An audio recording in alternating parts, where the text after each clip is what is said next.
Hi scholars and welcome back. I'm so excited to see what's happening with our friends Eric, Neil, and Julie. Do you remember what happened last time? They had just found Lord Spar's gate into his world, Volcano, where he has the red eye of dawn. Let's see what's happening. In chapter 4, into Spar's realm. The iron gate towered high above the dunes, casting its dark shadow over the oasis. Quickly, quickly, Khan shouted to the Pilkas. The shaggy creatures nudged the black gate. Again and again they pushed against it. Max sat on Leap's head, urging her on. Hurry, the water's drying. The gate will disappear. The giant door began to creak open. Yes, Eric gulped. We've done it. Everyone slipped through. Clang! The gate closed loudly behind them. Right away, the air was hotter. It was hazy and brown and bad smelling, not clear and pinkish blue like the rest of Droon. We've entered Spar's hidden empire, Max chirped. This is the nasty land of Kano. Stinky, Khan mumbled to his fellow lumpies. As I expected. Gallon nodded to himself and smiled as he looked around at the smoky brown air. Yes, this is good. Very good. Neil coughed. Excuse me, sir, but what's so good? This place is so smelly I can hardly breathe. There are no Nins at the gate, the wizard replied. That means Lord Spar does not yet know we are here, but we must hurry. They climbed back on the Pilkas and rode ahead. Before long, the small band found itself standing on a steep ridge. A sudden wind swept across them. The dark air cleared for a second. They stood above a deep, black valley. The ground was dark and burnt for miles. It was easy to see the reason why. In the middle of the valley was a giant, black cone. It looked like a tall mountain, except that its top was torn open, and a huge pool of lava splashed and spurted and bubbled in the middle. A volcano, Julie gasped. This is the heart of Kano, the Black Mountain home of Lord Spar, Gallon told them. Come. The wizard galloped into the lead. Max clung to his Pilka's mane, while Leap, with the children on her back, trotted alongside. Khan and his purple lumpies rode close behind them all. They made their way quietly but quickly to the center of the hall of the valley. Maybe Spar's not home, Neil whispered. That would be pretty good. I hope Spar is here, Kia said as they rode closer. I want to fight him as he fought my mother. Besides, wherever he is, the eye is too.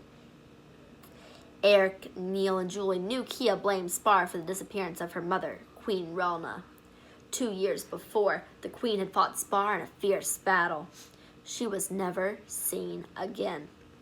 Gallon spurred his Pilka quickly to the mountain. Khan and I will scout for the entrance to the volcano palace. In the meantime, beware of fire monsters. Neil blinked and looked at Julie. Did he say fire monsters? Eric clambered up onto a long, crusted rock that lay in front of the mountain. Maybe the entrance is behind these big stones. What do you see? Kia called out. Not much, Eric said. Wait, there is an opening. We can go in. Hey, this rock just moved. I don't think it's a rock, Julie said, pointing to a big green eyeball flicking open just under Eric's foot. I think it's a monster! Whoosh! A column of fire spurted from the beast's mouth, burning the black ground blacker. A fire monster! Neil shouted. Suddenly, another stony gray shape shook itself. A large green eye opened on it, too. It thrust its head up into the air. Whoosh! 2 fire monsters! Neil shouted. Gallon charged over. Get inside, he yelled to the children. Then he leapt onto the back of one monster and began wrestling with it. Lumpies, help the wizard, Khan called out. Instantly, his lumpies jumped onto the second monster. They pinched it and poked it with all their might. Max, Con, lead the children through, Gallon shouted. The stone-skinned monsters thrashed and twisted, but Gallon and his lumpies kept on fighting. We can't leave you, Kia cried. You must, the wizard commanded. Find the eye. It is the only way to save. The rest of what the wizard said was lost beneath the howling cries of the fire beasts. Gallon can take care of itself, Max chittered. Con rushed up to the entrance. Hurry, everyone! Into the mountain! The four kids, with Max and Con leading the way, charged between the raging fire monsters. They ran into the opening. They entered the world of the volcano. And now, friends, we're going to keep right on going into Chapter 5, Smoke and Mirrors. They dashed through the dark entrance and found themselves in a vast cavern. The red glow from a lava pool lit the high walls around them. Phew! It smells burned in here, Neil whispers, creeping up behind Eric and Kia. Sort of like that brick oven place back home. Without the good pizza smell, Eric added. Spar's good at burning things, Con said. I hope to repay him for attacking my village. Julie shivered. You know, most people don't go inside a volcano. I hope we can get out. If we're careful, we will, Kia said. Now, first things first. Which way do we go? The cavern around them was dark and smoky, but it was empty. In the flickering red light, they saw a rough path dug out of rock. The path wound downward into the earth. Eric knew where it led. He wasn't sure how he knew, but he knew. It led to the center of the volcano. We have to follow the path all the way down, he said. I have a feeling that's where Spar keeps the eye, down there. How can you be sure? Julie asked. Because the center is probably the scariest place anyone can think of, Kia replied. And Spar will want to make it as hard as possible for anyone to find the eye. Max nodded. And it will be harder once he knows we are here. Eric wondered how long it would take Spar to find them poking around his secret hiding place, and what he would do when he did. Con sniffed. Danger this way. Let's go on. They all started down the winding path. It led below the level they had entered on, passing boiling pools that hissed and bubbled loudly. They were as quiet as they could be.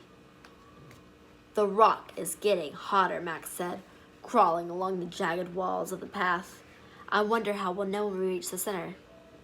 That's where they keep the lava, Neil said. Phew, Julie sniffed. What's that smell? Neil looked down. My sneakers are on fire. Yikes, now I know where the dream came from.